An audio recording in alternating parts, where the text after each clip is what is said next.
As we look at the animal world, we see an almost infinite number of variations used by Mother Nature to allow creatures to be successful in their environment. From the long neck of the giraffe,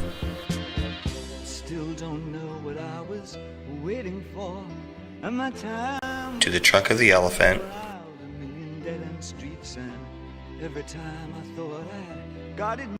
to the tongue of the aardvark,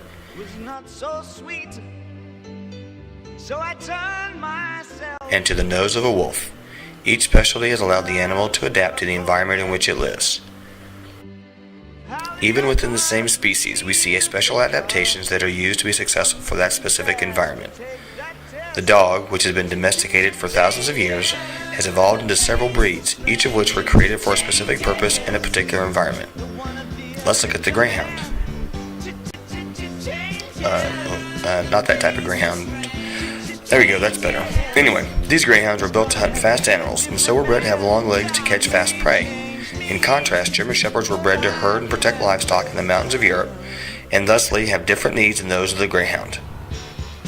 The biggest misconception about evolution is the amount of time it takes for animals to adapt to a new environment. Imagine this. You buy a house in a new city, and when you arrive, you can't reach the top shelf to put your books away. Obviously, our arms aren't going to suddenly grow long enough to reach the top shelf. The same is true for animals that need to change to survive. The process that needs to take place is called natural selection. If an organism's environment should change, it takes a very long time, sometimes millions of years, for the organism to adapt to the new environment. If a giraffe were suddenly thrust into an environment where all of its food was 2 feet higher than it was accustomed to, its neck is not going to suddenly grow longer. Natural selection would have to run its course before the giraffe would be able to reach the tops of its trees. Natural selection is the process of nature choosing which traits allow the animal to be the most successful in the environment in which it lives. For example, elephants branched off into several species about 2 million years ago.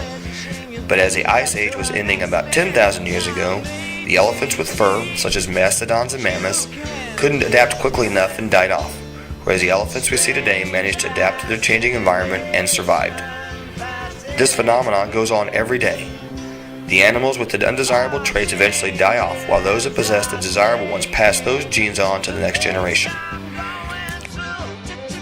As we look at all the amazing creatures that live in the world around us, we not only should be impressed by the diversity of each organism, but also by the process used to create each one.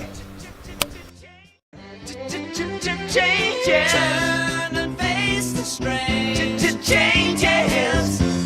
Don't wanna be a richer man. Changes. Turn and face the strain. Changes.